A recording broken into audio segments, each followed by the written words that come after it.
আমি দাঁড়িয়ে আছি জগদীশপুর তেমনিয়া মুক্তিযোদ্ধা চত্বরে। এর চারপাশে যদি আপনারা লক্ষ্য করেন, এত পরিমাণ ব্যানার টাঙানো আছে বিভিন্ন প্রার্থী যারা আগামী সংসদ নির্বাচনে প্রার্থী হয়েছেন এবং অংশগ্রহণ করবেন মাধবপুর সোনারঘাটের।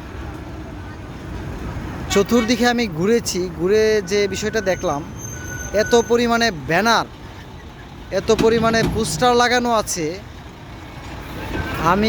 আমি মাধবপুর সোনারঘাটের মধ্যে অন্য কোথাও এত পরিমাণ ব্যানার বা পোস্টার দেখি নাই।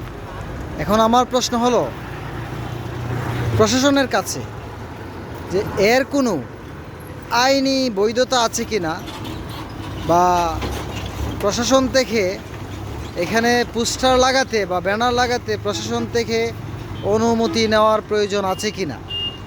আর যদি অনুমতি নেওয়ার প্রয়োজন হয়, তাহলে আপনাদের কাছ থেকে তারা অনুমতি নিয়েছে কি না।